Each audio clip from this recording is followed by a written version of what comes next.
दो theorem state and proof Lagrange mean value theorem और state and proof Cauchy mean value theorem, ये दो theorem करना चाहता हूँ। उसमें पहला है state and proof Cauchy mean value theorem. Cauchy mean value theorem को समझने के लिए आपको रोल्स थ्योरम जानना जरूरी है। रोल्स थ्योरम क्या है?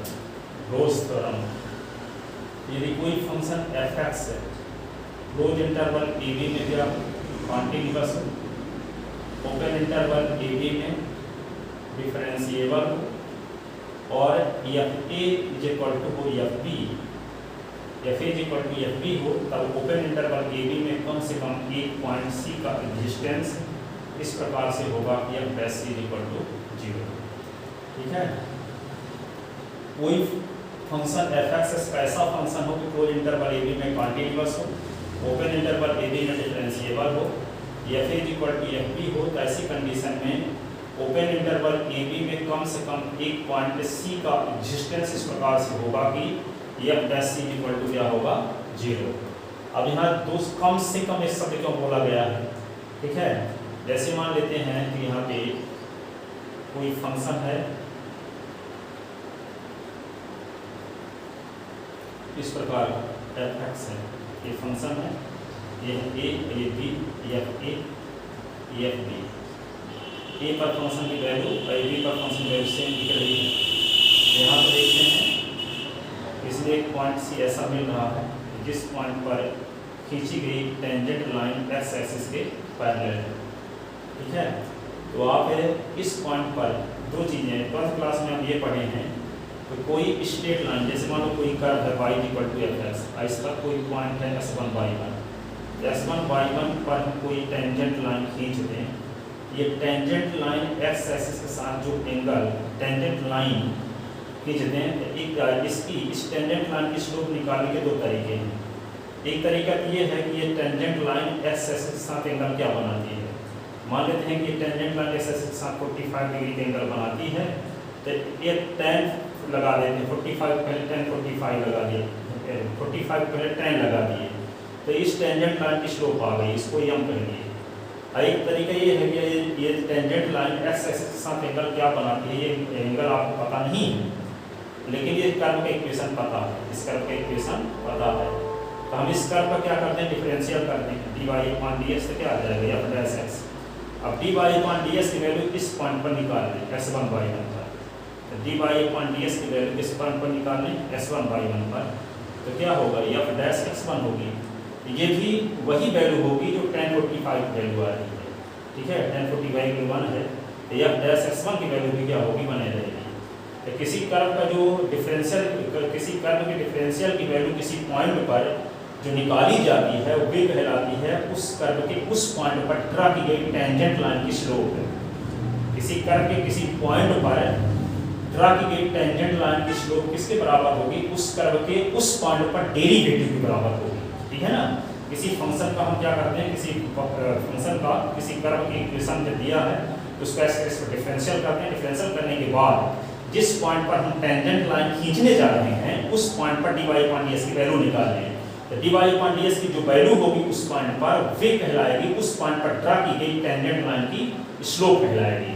ठीक है, अब यहाँ पे देखिए ये भी जो लाइन, ये जानते हैं कि जो लाइन x एक्सिस के पैरेलल होती है तो वे x एक्सिस के साथ 0 डिग्री का एंगल बनाएगी, तो 0 डिग्री में tan लगाएंगे, 0 डिग्री में tan लगा देंगे, तो tan 0 की वैल्यू क्या होगी 0।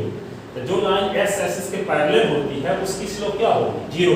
तो यहाँ पे जब कोई फंक्शन f(x) है, ये फंक्शन f(x) क्या है, s का ऐसा फंक्शन है कि क्लोज इंटरवल a b में कॉन्टिन्यूअस है, तो क्लोज इंटरवल a b में कॉन्टिन्यूअस होने का मतलब क्या हुआ, यदि a b के स्थान पे हम 0 पाई का उपयोग करते हैं, अब फंक्शन के स्थान पे f(x) के स्थान पे tan s का उपयोग करते हैं, तो tan s का उपयोग करते हैं 0 से पाई के बीच में एक पॉइंट π/2 ऐसा है, यदि यहाँ पे s के स्थान पे π/2 रख देंगे तो क्या आएगा tan π/2, और tan π/2 वैल्यू क्या होती है इन्फिनिटी, tan π/2 वैल्यू इन्फिनिटी होती है, यानी π/2 एक पॉइंट आपको ऐसे मिलेगा जिसका कोऑर्डिनेट होगा π/2 इन्फिनिटी।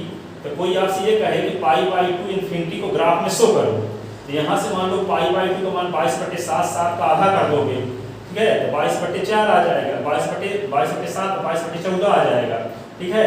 तो यहाँ पे इस पॉइंट को तो इसका एब्सिसा आपको पता है, लेकिन ऑर्डिनेट कहाँ होगा उस पॉइंट को आप शो करोगे यदि, तो यहाँ पे कोई पॉइंट मिलेगा ही नहीं प्लेन में। यहाँ पे इसका मतलब एक पॉइंट ऐसा मिलेगा कि यहाँ पे कर्व कटा हुआ प्राप्त होगा, ठीक है, लगातार नहीं है। कॉन्टिन्यूअस मतलब होता है लगातार। तो यहाँ पे ये कह सकते हैं कि fx इक्वल टू जो tan x है वो क्लोज इंटरवल 0 से पाई में कॉन्टिन्यूअस नहीं है। क्यों? क्योंकि 0 से पाई के बीच में एक पॉइंट π/2 ऐसा है जिस पॉइंट पर फंक्शन की जो वैल्यू है इनफाइनाइट हो जाती है, जिसके करस्पॉन्डिंग π/2 के करस्पॉन्डिंग फंक्शन की वैल्यू इन्फिनिटी हो जाने की वजह से उस पॉइंट का कोऑर्डिनेट होगा π/2 इन्फिनिटी, जिसको हम ग्राफ पेपर में शो करने में असमर्थ हैं। अतः ये कह सकते हैं कि ये वाला जो fx equal to tan x 0 से पाई इंटरवल में कॉन्टिन्यूअस नहीं है, ठीक है, कॉन्टिन्यूअस नहीं है। तो यहाँ पे इस प्रकार के फंक्शन के लिए ये रोल्स थ्योरम वेरीफाइड नहीं होगी।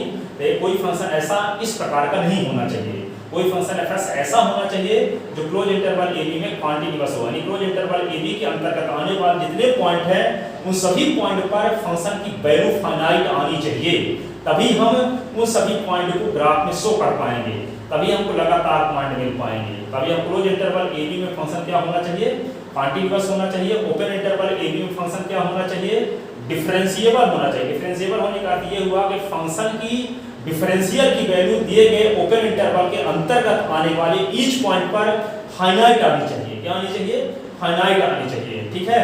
तब वो फंक्शन क्या कहलाएगा, ओपन इंटरवल में डिफरेंशिएबल कहलाएगा। और जब फंक्शन ओपन इंटरवल में डिफरेंशिएबल होगा, क्लोज इंटरवल में कॉन्टिन्यूअस होगा, साथ ही साथ ए पॉइंट पर फंक्शन की वैल्यू और बी पॉइंट पर फंक्शन की वैल्यू सेम होनी चाहिए, यानी fa इक्वल टू fb। ऐसी कंडीशन में ये कहता है कि ओपन इंटरवल ab में कम से कम एक पॉइंट c ऐसा होगा जिस पॉइंट पर फंक्शन के फर्स्ट डेरिवेटिव की जो वैल्यू होगी वो 0 के इक्वल होगी, ठीक है। अब एक शब्द ये बोला जा रहा है कम से कम एक पॉइंट होगा, तो कम से कम क्यों बोल दिया, कम से कम पास होने के लिए कम से कम 33 चाहिए, 34 वाला भी तो पास होगा कि नहीं। तो यहाँ पे ओपन इंटरवल AB में कम से कम एक पॉइंट C का अस्तित्व, इसका मतलब एक से अधिक पॉइंट भी हो सकते होंगे। एक से अधिक पॉइंट कैसे होंगे, एक से अधिक पॉइंट के लिए हम इसको हम देखते हैं, इस प्रकार से देख सकते हैं। जैसे मान लो कोई कर्व इस प्रकार का है, तो यहाँ पे इस प्रकार की पोजीशन बन गई, ऐसे पोजीशन बन गई, ऐसे, ठीक है। इस प्रकार की स्थिति जब रहेगी तो यहाँ पे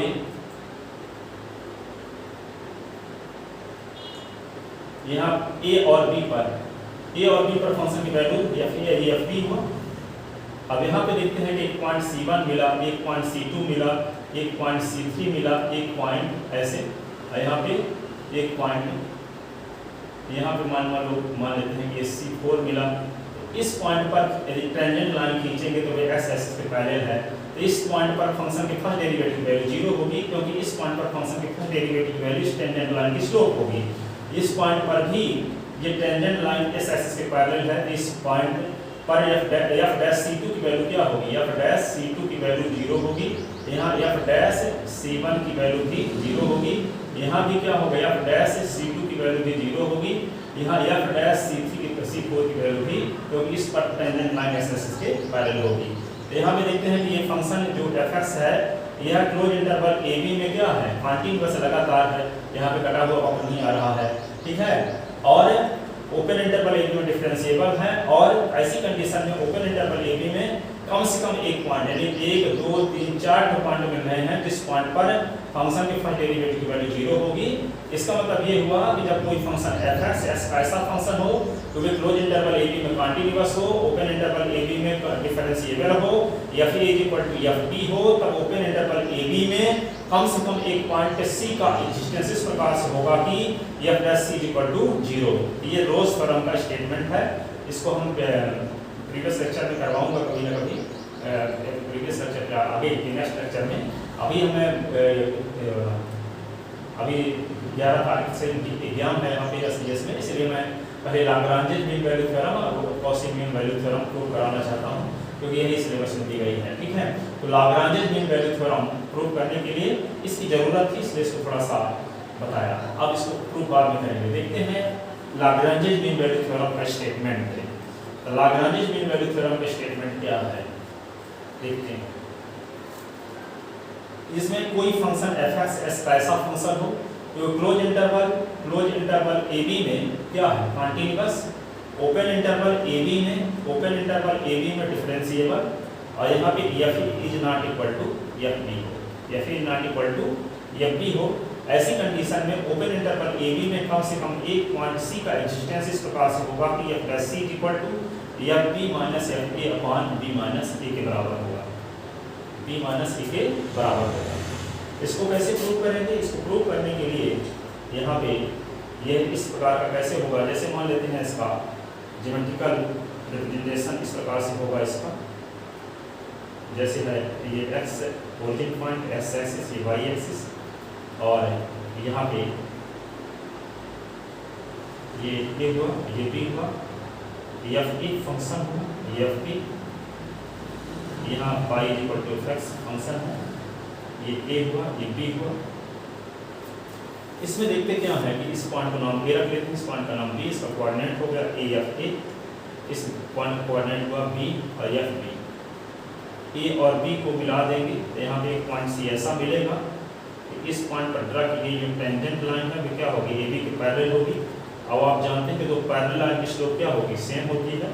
तो इस पॉइंट पर डिफरेंशियल की value F dash C equal to B M होगा, टेंजेंट लाइन की स्लोप होगी। अब और ए बी की स्लोप क्या होगी, आप फार्मूला पढ़े थे उसमें एम इज इक्वल टू निकालने का, M is equal to formula दो पॉइंट को मिलाने वाली y2 minus y1 upon h2 minus x1, 11 class में पढ़े हो स्लोप निकालने का। ये दो पॉइंट आपको, ये x1 y1 है और ये क्या है h2 y2। तो यहाँ पे y2 की वैल्यू क्या है F B minus F A, और h2 की वैल्यू क्या बी माइनस ए, ये आ गया यहाँ, ठीक है। तो ए बी की स्लोप तो ये है, और इसकी स्लोप क्या है, टेंजेंट लाइन की स्लोप क्या है, एफ डैश सी है। लेकिन ये दोनों पैरेलल हैं, इसलिए एम ये है, दोनों पैरेलल हैं, पैरेलल लाइन की स्लोप सेम होती है। इसको हम मान लेते हैं m1 m2 मान लेते हैं। दोनों की पैरेलल होने के लिए वजह से m1 बराबर m2 हो गया। जब m1 बराबर m2 हो गया तो यहाँ पे क्या होगा, एफ डैश सी की वैल्यू जो होगी, एफ डैश सी की value F B minus F A upon B minus A के बराबर होगी, ठीक है। तो कोई फंक्शन एफ एक्स ऐसा फंक्शन हो क्लोज इंटरवल ए बी में क्या हो, continuous, open interval A B में डिफरेंशिएबल हो, ठीक है, और F E is not equal to F B हो, तब ओपन इंटरवल ए बी में कम से कम एक पॉइंट ऐसा मिलेगा जिस पॉइंट पर फंक्शन के फर्स्ट डेरिवेटिव की value F B minus F A upon B minus A के बराबर होगी। तो ये क्या है, लाग्रांज मीन वैल्यू थ्योरम का स्टेटमेंट है, ठीक है। इसको प्रूव करते हैं, इसका स्टेटमेंट लिखते हैं और इसको प्रूव करते हैं। State and prove Lagrange mean value theorem. इसका स्टेटमेंट ये है, देखिए Lagrange statement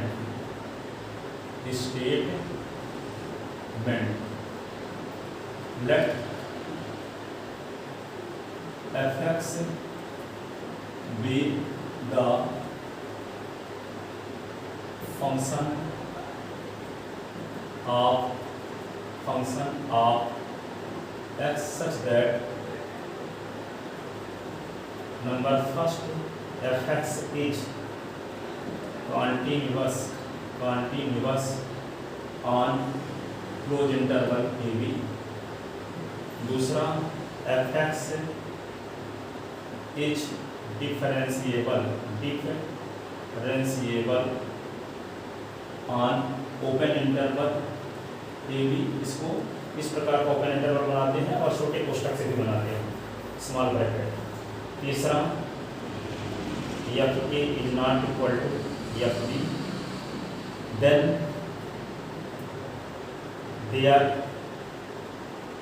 must at least one value C of X in open interval AB such that f dash c is equal to fb minus fa upon b minus a, ठीक है।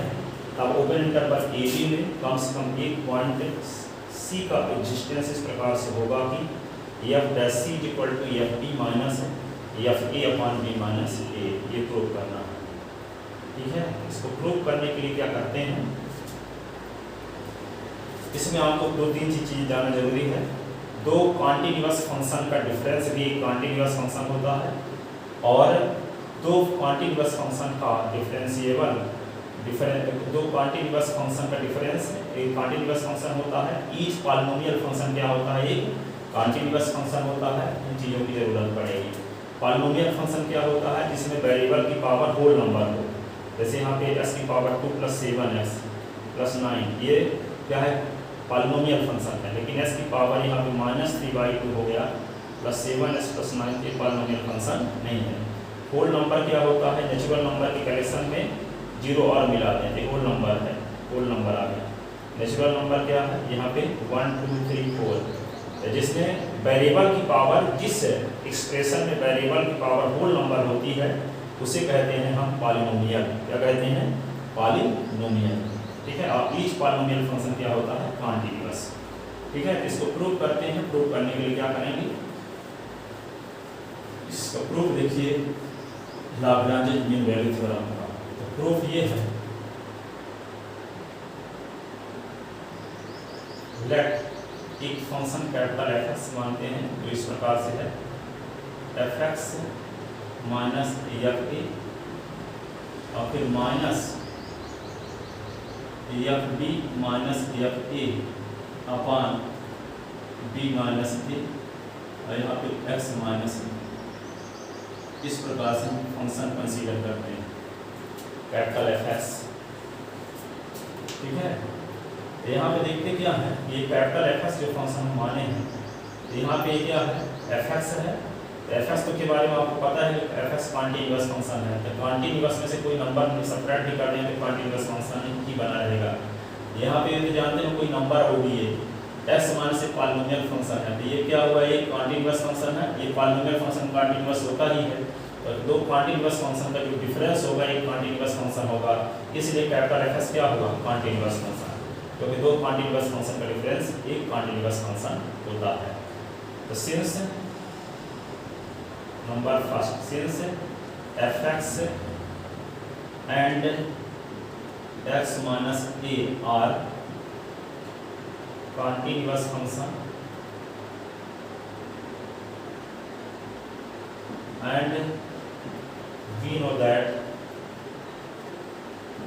difference of two continuous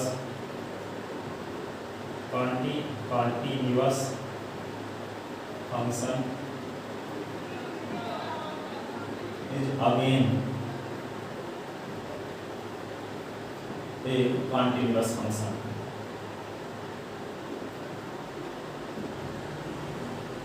So capital f(x) is continuous on closed interval a b। ठीक है, दूसरा capital f(x) is differentiable on open interval a b। क्यों, because f(x) and x minus a are differentiable on open interval a b। ठीक है, तीसरा क्या है, तीसरा कैपिटल f(a) की वैल्यू निकालते हैं।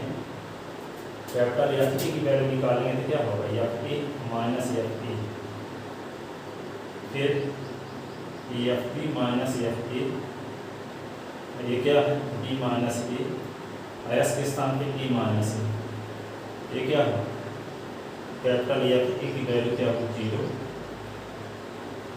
इसके 0 होने की वजह से ये पूरा 0 आ गया, तो f(a) की वैल्यू क्या हो गई, 0। f(b) रखते हैं, b रखेंगे तो क्या होगा, f(b) माइनस f(a) अपान कुछ भी नहीं है, आगे लिखेंगे माइनस, ये हो जाएगा क्या, f(b) माइनस f(a), ये के लाइन हो सकता है, नीचे लिखता ना हो आप लोगों को। f(a) = 0 तो आ गया, ऊपर लिखते हैं F A is equal to 0, ये इक्वेशन फर्स्ट। अब यहाँ पे बी रखते हैं थर्ड, तो F B is equal to क्या होगा,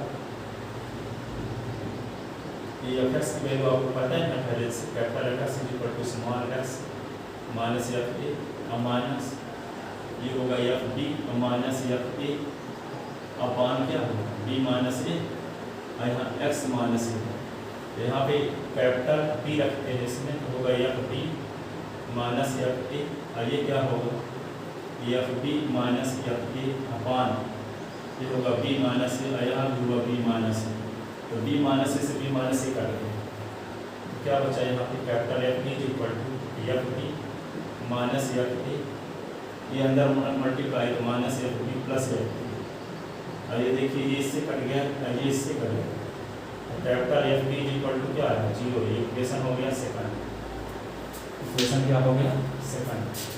फ्रॉम फर्स्ट एंड सेकंड दोनों वैल्यू सेम है कि नहीं, तो यहाँ पर लिखेंगे from first and second B के क्या मिला, capital F A is equal to capital F B, capital F A is equal to capital F B. इस प्रकार हम देखते हैं कि capital F X function Rolle's theorem की तीनों कंडीशन को सेटिस्फाई करता है। Since function F X, since function capital F x satisfy the all condition of Rolle's theorem, then there exist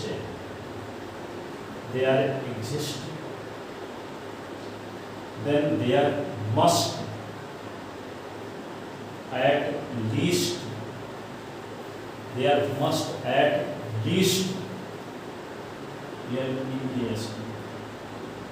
least one value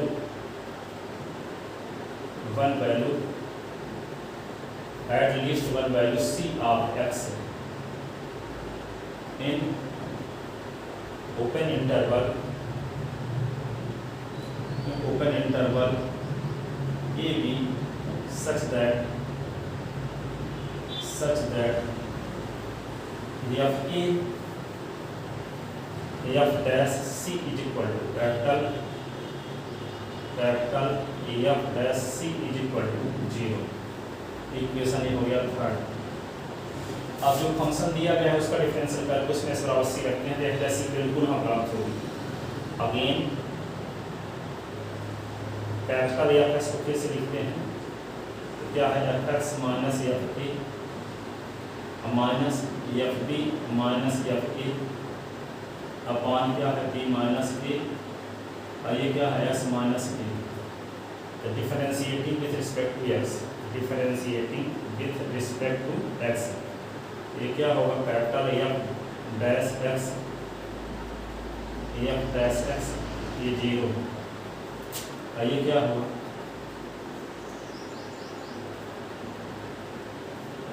F B minus A upon B minus ए, और इसका differential करेंगे तो S का differential होगा 1, आई का 0 हो जाएगा, ठीक है। तो यहाँ पे क्या होगा X is equal to C, capital F dash C is equal to small F dash C minus F B minus F A upon B minus B, ये बचा 1, तो क्या हुआ एफ डैश सी की वैल्यू ये हुई, ये इक्वेशन हो गया 4। अब देखो एफ डैश सी की वैल्यू ये भी है, एफ डैश सी की वैल्यू ये भी है, दोनों का लेफ्ट हैंड साइड सेम है, तो राइट हैंड साइड क्या होगा same. From equation third and fourth, from equation third and fourth, from equation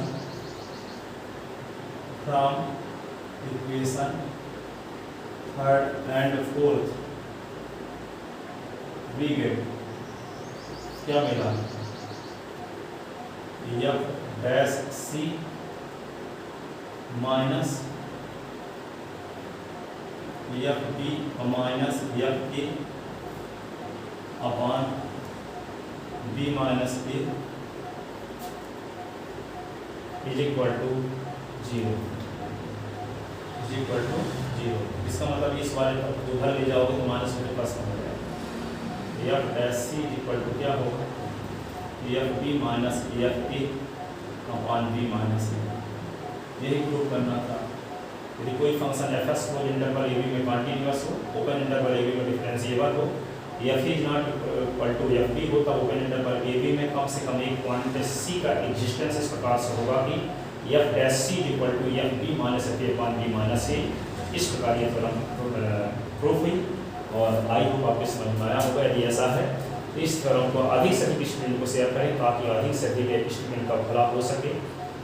किसी ने कहा है कि ज़िंदगी में आप जो चाहते हैं वे हासिल कर सकते हैं, बशर्ते दूसरे लोग जो चाहते हैं उसे हासिल कराने में पर्याप्त मदद करते हैं। इसलिए आप तो इसको जानो ही, इसको तैयार करो ही और दूसरों को भी हेल्प करने के लिए